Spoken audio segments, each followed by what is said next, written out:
എൻ്റെ സിഗ്നേച്ചർ അയക്കുന്ന സമയത്ത് ഞാൻ എൻ്റെ പേരെന്താന്ന് അയച്ചെന്നറിയോ? ഞാൻ ചോദിക്കണത്, ഒരാൾ മെസ്സേജ് അയച്ച ആ മെസ്സേജ് കാണുമോ ഇല്ലയോ? എൻ്റെ സിഗ്നേച്ചറിന്റെ താഴെ എന്താ ഉണ്ടായിരുന്നത് കണ്ടോ? റിഗാർഡ്സ് ആൻഡ് പ്രയേഴ്സ് സാറെന്നാണോ അയച്ചത്? എൻ്റെ പേരെന്താന്ന് അറിയോ? ഞാൻ ചോദിക്കണത്, നിങ്ങൾ ഒരാളോട് സംസാരിക്കുമ്പോൾ എൻ്റെ പേരെന്താന്ന് അറിയണ്ടേ? എൻ്റെ പേരെന്താന്ന് പറയും?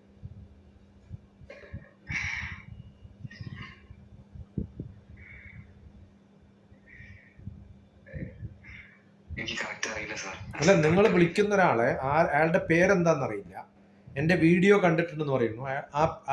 ആരുടെ വീഡിയോ കണ്ടെന്ന് ഒരാൾ ചോദിച്ചാൽ എന്താ പറയാ? സാറിന്റെ വീഡിയോ കണ്ടെന്ന് പറയൂ. അതെ, എന്താണ് അതിനകത്ത് എന്താ ഡോക്ടർ ടിപ്സ് എന്നാണ്? എന്താ സ്പെല്ലിംഗ് ഒന്ന് പറയും?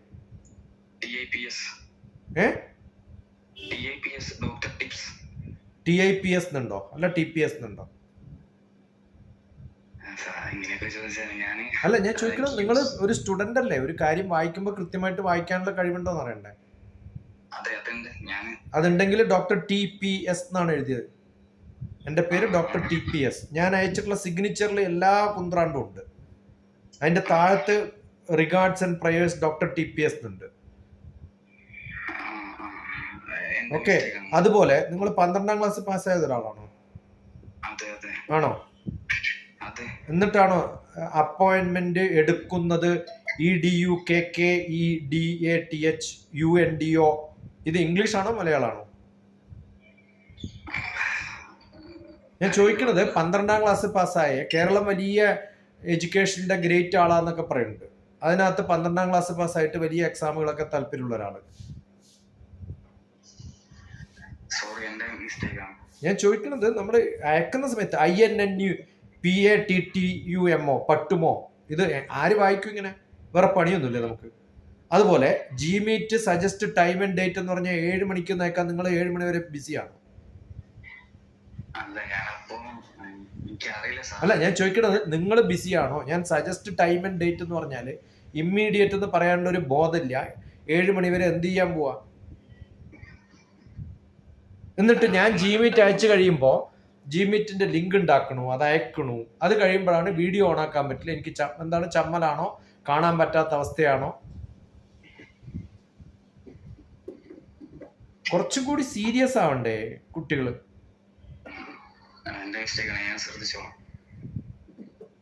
ഒരു കാര്യം എഴുതുമ്പോ, ഒരു ലിങ്ക് അയക്കുമ്പോ അത് കൃത്യമായിട്ട് കാണാം. അവനവന്റെ കാര്യം മാത്രം ആലോചിച്ചാൽ മതിയോ? ബാക്കിയുള്ളവരുടെ കാര്യങ്ങളും കൂടി ആലോചിക്കണ്ടേ? ഒരാൾ ലിങ്ക് അയക്കുന്നു, വെയിറ്റ് 5 മിനിറ്റ്സ് എന്ന് പറയുന്നു, ഞാൻ 5 മിനിറ്റ് വെയിറ്റ് ചെയ്യുന്നു. അതെ, അത് ഗൂഗിൾ മീറ്റ് എന്തിനു വേണ്ടിയിട്ടാ ഒരാൾ വിളിക്കണേ? നിങ്ങളുടെ ചെവി കേൾക്കാൻ വേണ്ടിയിട്ടാണെങ്കിൽ, വർത്താനം കേൾക്കാൻ വേണ്ടിയിട്ടാണെങ്കിലും സാധാരണ ഫോൺ കോൾ പറയും. You could have told me that I cannot no be on Gmeet. അത് നോർമൽ സെൻസ് അല്ലേ? ഗൂഗിൾ മീറ്റിൽ വരുന്ന ഒരാൾ വീഡിയോ ആണ് വരിക, കോമൺ സെൻസ് അല്ലേ? ഞാൻ ചോദിക്കുന്നത്, Gmeet എന്ന് പറയുന്നത് വീഡിയോ കാണാൻ വേണ്ടിയിട്ടാണെന്നുള്ളത് കോമൺ സെൻസ് ആണോ അല്ലയോ?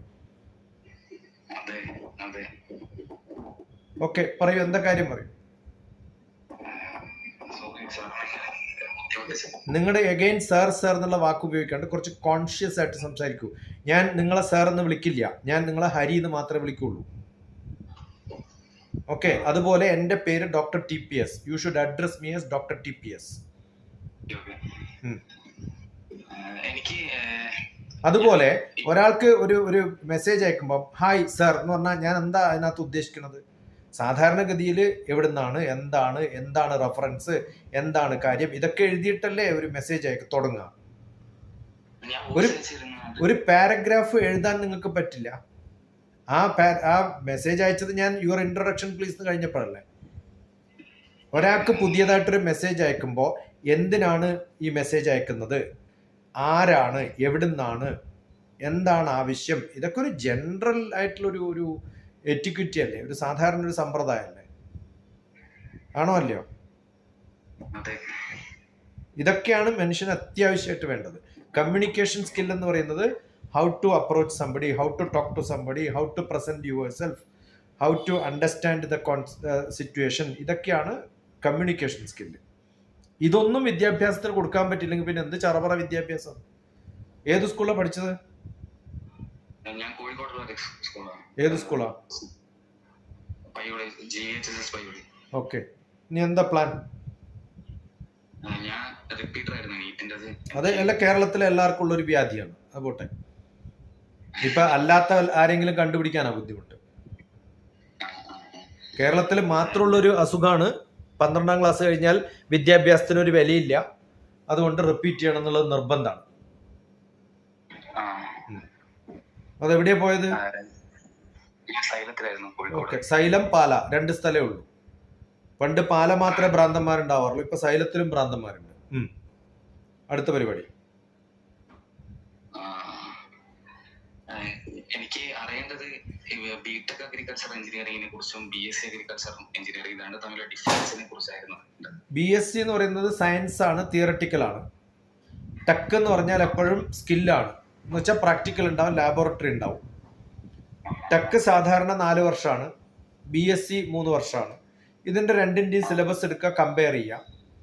കമ്പയർ ചെയ്യുമ്പം കൃത്യമായിട്ട് മനസ്സിലാവും എന്താണ് ടെക്, എന്താണ് BSc എന്നുള്ളത്. പൊതുവേ BSc ഗ്രാജുവേഷൻ ആണ്, അത് കഴിഞ്ഞാൽ MScയും കൂടി കിട്ടിയ കഴിഞ്ഞാലേ ബിടെക്കിന് ഇക്വലന്റ് ആവുള്ളൂ ജോലിക്ക് അപ്ലൈ ചെയ്യുമ്പോൾ. ബിടെക്കുകാർക്ക് അപ്ലൈ ചെയ്യാൻ പറ്റുന്ന ജോലിക്ക് BScക്കാർക്ക് പറ്റില്ല. MSc ആണെങ്കിൽ ബിടെക്കിന് പറ്റുന്നത് ചിലപ്പോൾ ആക്സെപ്റ്റ് ചെയ്യാം. അപ്പോൾ ബിടെക് ഈസ് ഓൾമോസ്റ്റ് ഹയർ, 2 വർഷം ലാഭിക്കാം. അതല്ലേ ഇത്രയും സമയം പറഞ്ഞത്. MScക്ക് ഇക്വലന്റ് ആണ് ബിടെക് എന്ന് പറയുമ്പോൾ 2 വർഷം ലാഭിക്കാന്ന് പറയുമ്പോൾ എന്റെ അർത്ഥം അതല്ലേ?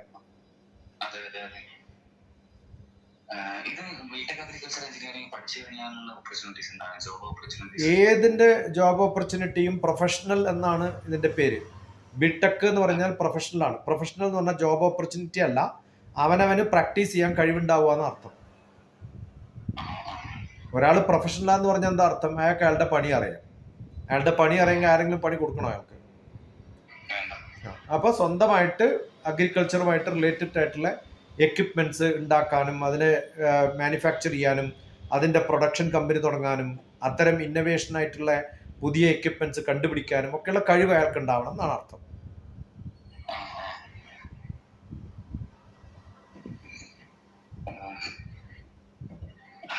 BSc എന്ന് പറഞ്ഞാൽ അതുണ്ടാവില്ല, എന്റെ ബേസിക് സയൻസ് ഉണ്ടാവും. ഈ സയൻസും എഞ്ചിനീയറിംഗും ടെക്നോളജിയും തമ്മിൽ എന്താ വ്യത്യാസം? അല്ല, ഞാൻ ഈ 2-3 വാക്കുകളാണ് പറഞ്ഞത്. കോഴ്സിനെ കുറിച്ച് എന്ന് പറഞ്ഞിട്ടേ ഇല്ല. 3 വാക്കുകളാണ്, ഒന്ന് സയൻസ്, ഒന്ന് എഞ്ചിനീയറിംഗ്, ഒന്ന് ടെക്നോളജി. 3 ഇംഗ്ലീഷ് വാക്കുകൾ. അതിന്റെ അർത്ഥം എന്താണെന്നറിയോ?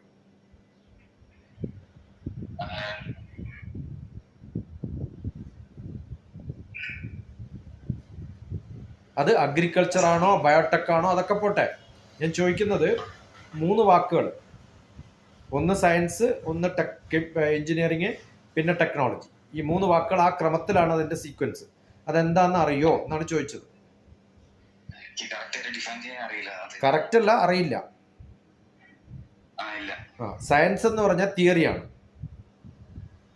അതിനെ അപ്ലൈഡ് ആക്കുമ്പോഴാണ് എഞ്ചിനീയറിംഗ് ആവുക. അത് ലാർജ് സ്കെയിലിൽ പ്രൊഡ്യൂസ് ചെയ്യുമ്പോൾ ടെക്നോളജി ആവും. അപ്പോൾ ടെക്നോളജി എന്നുള്ള പേരിലാണ് ഇപ്പം എല്ലാം അറിയപ്പെടുന്നത്, പണ്ട് എഞ്ചിനീയറിംഗ് ആണെങ്കിലും. കാരണം പുതിയതായിട്ട് കണ്ടുപിടിക്കേണ്ട, അതിനെ മാർക്കറ്റ് ചെയ്യലും പ്രോഡക്റ്റ് ഉണ്ടാക്കലും ലാർജ് സ്കെയിലിൽ ഉണ്ടാക്കുന്നതാണ് ഇപ്പം നടക്കുന്നത്. അതുകൊണ്ട് എഞ്ചിനീയറിംഗ് ആൻഡ് ടെക്നോളജി ഒരു അറിവിനെ സ്കില്ലിന് ഉപയോഗിക്കാൻ പറ്റുന്ന എക്യുപ്മെന്റ് ഒക്കെ ഉണ്ടാക്കുന്ന തരത്തിലേക്ക് മാറ്റാം. ഇപ്പൊ മാത്തമാറ്റിക്സും ഫിസിക്സും ചേർന്ന് കഴിഞ്ഞാൽ സിവിൽ എഞ്ചിനീയറിംഗിൽ യൂസ് ചെയ്യാൻ പറ്റും. അതിൽ ടൈൽസും ലെതറിന്റെ സാധനവും പ്ലാസ്റ്റിക്കിന്റെ സാധനവും പെയിന്റുകളും ഒക്കെ വരുമ്പോൾ കെമിസ്ട്രിയും കൂടി വരും. ആ സിമെന്റിന്റെ കെമിസ്ട്രി മനസ്സിലാക്കി അതിങ്ങനെ മിക്സ് ചെയ്താലാണ് ചെയ്യാൻ പറ്റാന്ന് പഠിക്കുന്നത് സിവിൽ എഞ്ചിനീയറിംഗ്. അത് കുറേ മാസീവായിട്ട് ചെയ്യുന്ന മെഷീനുകൾ മാറ്റുമ്പോൾ സിവിൽ എഞ്ചിനീയറിംഗ് ടെക്നോളജി.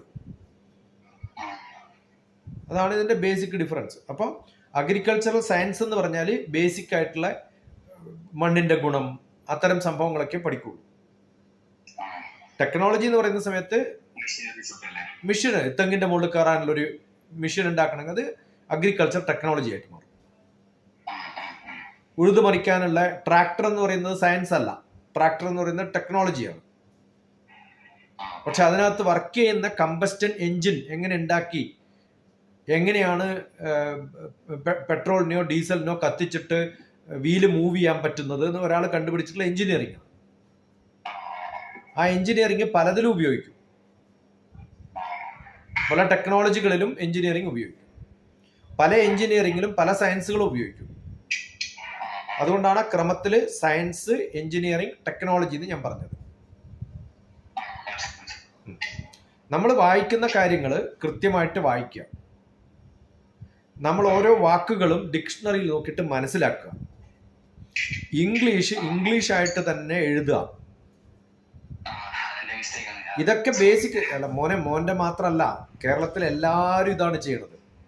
എനിക്കെന്നെ വഷള് തോന്നുന്നു കേരളം ഇങ്ങനെ ആയിപ്പോയല്ലോ വെച്ചിട്ട്. അത് മോന്റെ കുറ്റമല്ല, മോനെ പഠിപ്പിക്കുന്ന കുറെ മണ്ടന്മാരും മാഷന്മാരുണ്ടല്ലോ, അവരിതുവരെ പറഞ്ഞിട്ടുണ്ടാവില്ല. അവരും അങ്ങനെ എഴുതുക. അല്ല, അവരും നിങ്ങൾക്ക് ഞാൻ പറയുന്നത്, നമ്മുടെ സമയം എന്ന് പറയുന്നത് വളരെ ഇമ്പോർട്ടൻ്റ് ആണ്. ഒരാള് ഒരു നിങ്ങൾ പിന്നെ അമേരിക്കൻ പ്രസിഡന്റ് ഒന്നല്ലല്ലോ. നമ്മൾ ടൈം ആൻഡ് ഡേറ്റ് എന്ന് പറഞ്ഞാൽ ഉടനെ തന്നെ ഇമ്മീഡിയറ്റ് എന്ന് പറയാൻ പറ്റുന്ന ഒരാളാണ് നല്ല ഒരു ഒരു ഒരു സ്റ്റുഡന്റ് എന്ന് പറയുന്നത്. നാളെ പറ്റുമോ, മറ്റന്നാൾ പറ്റുമോ, വെള്ളിയാഴ്ച പറ്റുമോ, ഇതൊക്കെ വേറെ പണിയൊന്നും ഇല്ലാത്തവർ ചെയ്യുന്ന പണി. എനിക്ക് 5 മണി മുതൽ മീറ്റിംഗ് ഉണ്ട് കണ്ടിന്യൂസ് ആയിട്ട്, എപ്പോഴാ തീരാന്നറിയില്ല. ഓക്കെ, അപ്പൊ ഇപ്പൊ കിട്ടുന്ന സമയം ഇപ്പൊ ഉപയോഗിക്കും. ഇപ്പോഴും ആൾക്കാർ വെയിറ്റ് ചെയ്യുന്നുണ്ട്, പക്ഷെ ഇത് കഴിഞ്ഞാൽ അടുത്ത ആൾക്കുള്ള ഒരു സീക്വൻസ് ഉണ്ടാവും. അപ്പൊ 5 മിനിറ്റ് വെയിറ്റ് ചെയ്യുന്ന പറയുമ്പോൾ 5 മിനിറ്റ് വെയിറ്റ് ചെയ്തത് സാധാരണഗതിയിൽ ജി മീറ്റ് എന്ന് പറയുന്നത് ആൾക്കാരെ മുഖതാവിൽ കാണുമ്പോഴാണ്. അങ്ങനെയാണല്ലോ വീഡിയോ കണ്ടിട്ടുണ്ടാവുക. പലരുമായിട്ട് ഡിസ്കസ് ചെയ്യുന്ന വീഡിയോ കാണുന്നത് എപ്പോഴാണ്? നമ്മൾ മുഖതാവിൽ കാണുമ്പോഴാണ്. ABC മാത്രമേ കണ്ടിട്ടുള്ളൂ, എന്റെ ചാനലിൽ പോയി കണ്ടു.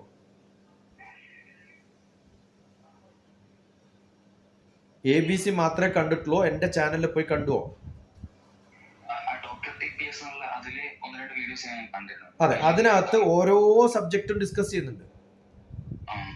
അത് കണ്ടോ? ബിടെക് ഡോക്ടർ TPS അടിച്ചു നോക്കിയോ?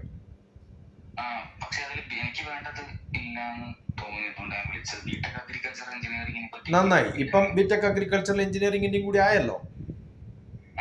അപ്പൊ നമ്മൾ മുഖതാവിൽ ഡിസ്കസ് ചെയ്ത് കഴിഞ്ഞാൽ ആ ജിമീറ്റ് എനിക്ക് ഇടാൻ പറ്റിയാൽ അടുത്തൊരാൾ നോക്കുമ്പോൾ ബിടെക് എഞ്ചിനീയറിംഗ് കൂടി ഉണ്ടാവും അതിനകത്ത്, അഗ്രികൾച്ചർ എഞ്ചിനീയറിംഗ് ഉണ്ടാവില്ലേ? അങ്ങനെയല്ലേ നമ്മൾ മനുഷ്യന്മാരെ സഹായിക്കേണ്ടത്. അപ്പൊ ആ സഹായം ചെയ്യാനുള്ള ഒരു ഇൻസ്ട്രുമെന്റ് ആയി മാറുക എന്നുള്ളത് ഹരിയുടെ ജന്മത്തിൽ സാധിക്കുന്ന ഒരു സംഭവം ആവണ്ടേ? അങ്ങനെയല്ലേ നമ്മൾ സോഷ്യൽ ബീയിങ്ങും നമ്മൾ ഹ്യൂമൻ ബീയിങ്ങും ഒക്കെ ആവുക. ബാക്കിയുള്ളവർക്കും കൂടി ഉപകാരമാവണ്ടേ ജന്മം? ഒന്നുമില്ലെങ്കിൽ നമ്മുടെ വടകരക്കാരനല്ലേ അഗൈൻ സാറ്. ഞാനും മലബാറിൽ തന്നെയാണ്. അത് തെറ്റായിട്ടുള്ള റെസ്പെക്റ്റ് ആണ്, അത് സ്റ്റുപ്പിഡിറ്റിയാണ്. ഓക്കെ, പ്രൊഫസറെ ശീലങ്ങൾ നല്ലതാകുമ്പോൾ പഠിക്കണം. പ്രൊഫസർ എന്ന് വിളിക്കണം, ഡോക്ടർ എന്ന് വിളിക്കണം, അഡ്വക്കേറ്റ് എന്ന് വിളിക്കണം, ജസ്റ്റിസ് എന്ന് വിളിക്കണം, മിനിസ്റ്റർ എന്ന് വിളിക്കണം, MLA എന്ന് വിളിക്കണം. അല്ലെങ്കിൽ ഒന്നും അമേരിക്കയിലൊന്നും ജോലി കിട്ടൂല. മനസ്സിലായോ? മിസ്റ്റർ പ്രസിഡന്റ് എന്നല്ലാണ്ട് നിങ്ങൾ സാർ എന്ന് വിളിച്ചു കഴിഞ്ഞാൽ അയാൾ പിടിച്ച് പുറത്താക്കും. ഓക്കെ, അപ്പൊ അത്യാവശ്യമായിട്ട് വേണ്ടത് ഡിക്ഷണറി എടുക്കുക, ഓരോ വാക്കുകളും എടുത്തിട്ട് അതിന്റെ അർത്ഥം മനസ്സിലാക്കുക. അങ്ങനെ ഡീപ്പായിട്ട്. ഇപ്പൊ എവിടെയാ ചേരാൻ പോണേ? ബിടെക് അഗ്രികൾച്ചറോ BSc അഗ്രികൾച്ചറോ?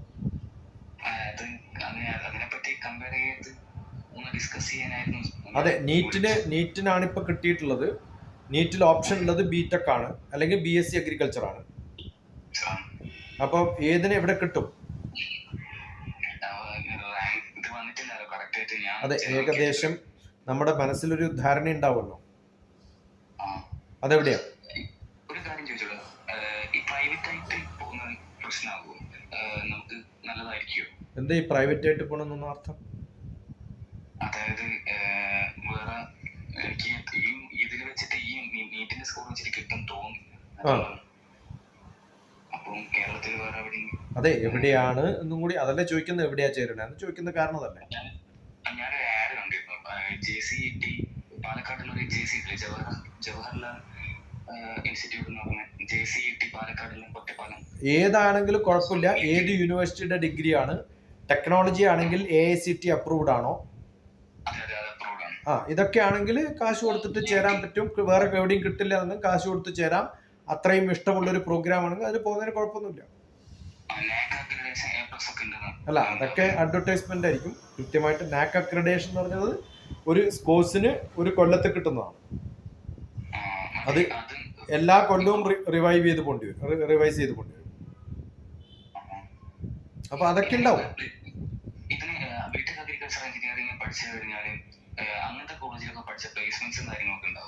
ഞാൻ പിന്നെയും പറഞ്ഞു, പ്രൊഫഷണൽ കോഴ്സുകൾ എന്ന് പറയുന്നത് സ്വന്തം തുടങ്ങാനാണ്. പ്ലേസ്മെന്റ്സ് എന്ന് പറയുന്നത് നിങ്ങൾ ഒരു ഗവൺമെന്റ് കോളേജുകളിലും പ്ലേസ്മെന്റ്സിന്റെ അഡ്വർടൈസ്മെന്റ് കാണില്ല.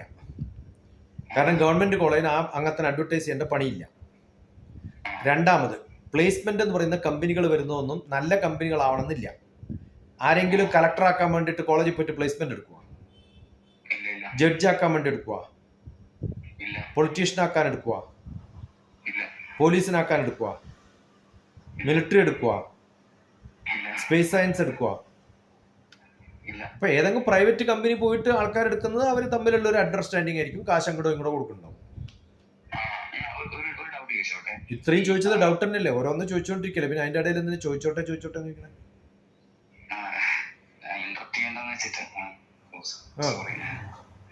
അപ്പൊ അതുപോലെ ഞാനൊരു മിഷനായിട്ട് ഇങ്ങനെ പറയുന്നതല്ല, നമ്മൾ പറയുന്നതിനെ അപ്രീഷിയേറ്റ് ചെയ്യാനും കൂടി പഠിക്കണം.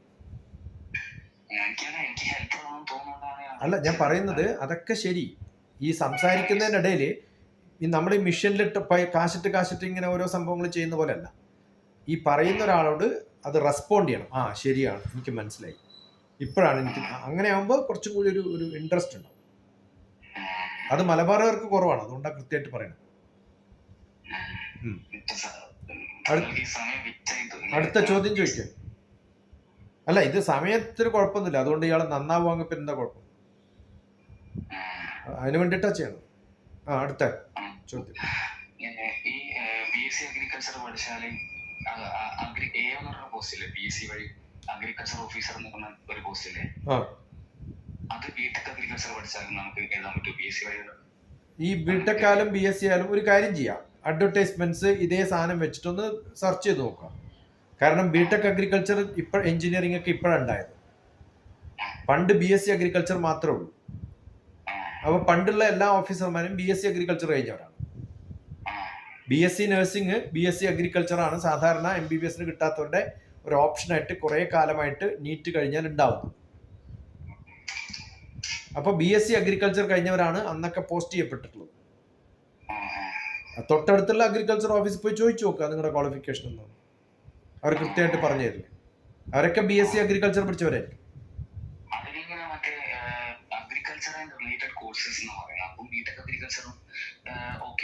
ആവണം. കാരണം BSc എടുക്കുന്നവർക്കൊക്കെ ബിടെക്കിനും കൊടുക്കാണ്ടിരിക്കാൻ പറ്റുമോ? കാരണം ഗവൺമെന്റ് അങ്ങനത്തെ കോഴ്സ് ആൾക്കാരെ ഇറക്കി വിട്ടിട്ട് അവർക്ക് കിട്ടില്ല, BScക്ക് മാത്രമേ കിട്ടുള്ളൂ എന്ന് പറയാൻ പറ്റുമോ? അപ്പൊ ചെയ്യേണ്ടത്, ജോബ് കിട്ടുമെന്ന് അറിയണമെങ്കിൽ നമ്മുടെ അറിവാണ് കൂടേണ്ടത്. കാരണം അതിന് ടെസ്റ്റും ഇന്റർവ്യൂ ഒക്കെ ഉണ്ടാവുമല്ലോ ജോലിയിലും. അപ്പൊ ആ അറിവുണ്ടാക്കാനുള്ളതും കൂടി പഠിച്ചു കഴിഞ്ഞാൽ നമുക്ക് സ്കോപ്പ് ഉണ്ടാവും. ജോബിനോ കോഴ്സിനോ അല്ല സ്കോപ്പ്, പഠിക്കുന്ന വ്യക്തിക്കാണ് സ്കോപ്പ് ഉണ്ടാവുന്നത്. അത് ഉണ്ടാക്കിയെടുക്കാൻ പറ്റും. അഡ്വർടൈസ്മെന്റ് ഇതൊക്കെ കാണും. കാരണം ഗവൺമെന്റ് കോഴ്സ് നടത്തുമ്പോൾ ഗവൺമെന്റിന് യൂസ്ഫുൾ ആയിട്ടുള്ള ഏതെങ്കിലും ഒരു ഡിപ്പാർട്ട്മെന്റിലെങ്കിലും ജോലിക്ക് ആളെ വേണമെന്ന് വിചാരിക്കുമ്പോഴല്ലേ ആ കോഴ്സ് തുടങ്ങുള്ളൂ. അതെപ്പോഴും അങ്ങനെ ഉണ്ടാവും.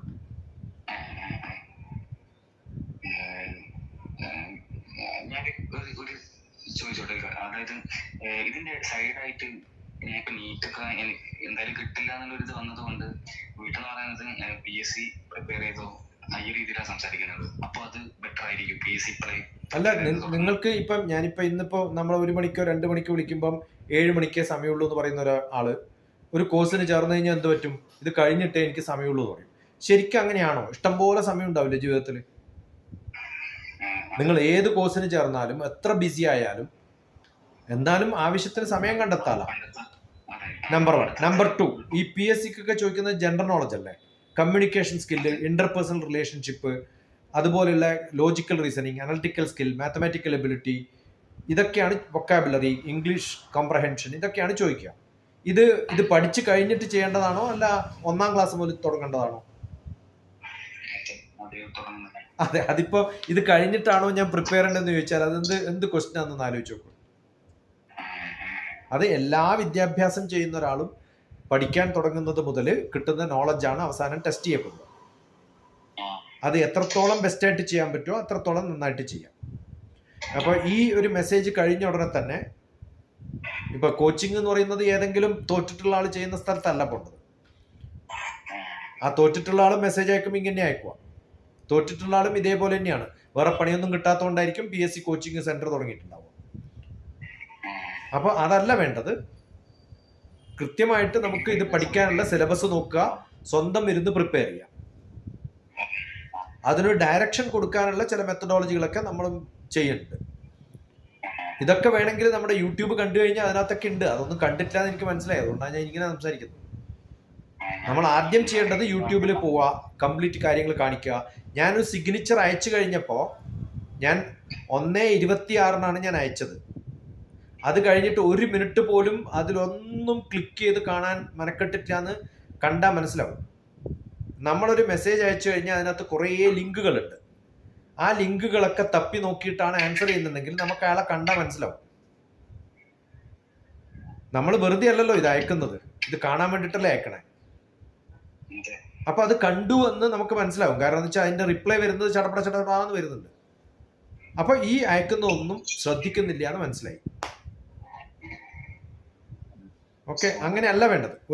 ഒരു മെസ്സേജ് അയക്കുമ്പോൾ അതെന്താണെന്ന് നോക്കി അതിലൊന്ന് ക്ലിക്ക് ചെയ്ത് എന്തൊക്കെയാണെന്ന് കണ്ട് ആ ഡീറ്റെയിൽസ് ഒക്കെ കണ്ടതിന് ശേഷം ഡിസ്കസ് ചെയ്യുമ്പോൾ നമുക്ക് കുറച്ചും കൂടി ആ ഡീറ്റെയിൽസ് ഒക്കെ മനസ്സിലാക്കുമ്പോൾ നമ്മുടെ ഡിസ്കഷന് വേറെ ലെവലിൽ പോകും. ഓക്കെ, അതുകൊണ്ട് ഒരു മെന്ററിങ് സെഷൻ ഉണ്ട്, കുറെ ക്വസ്റ്റ്യൻസ് വരും. ഈ എലിജിബിലിറ്റി ഒക്കെ ഉണ്ടാക്കിയെടുക്കലാണ് ലക്ഷ്യം. സ്വന്തം പഠിക്കാനുള്ള എലിജിബിലിറ്റി ഉണ്ടാവേണ്ടത്, സ്വന്തം ബിഹേവ് ചെയ്യാനുള്ള. പക്ഷെ ഇതൊക്കെ മുഖം കാണിക്കാൻ പറ്റുന്നവർക്ക് മാത്രമുള്ളതാണ്. ഓക്കെ, അപ്പൊ ആ ഒരു എലിജിബിലിറ്റി ഒക്കെ ഉണ്ടെങ്കിൽ പിന്നെ ഒരു മെസ്സേജ് അതിനകത്ത് താല്പര്യം കാണിച്ചയക്കുക. ഞാനിപ്പോൾ ഓൾറെഡി അതിന്റെ മെസ്സേജ് അയച്ചു കഴിഞ്ഞു.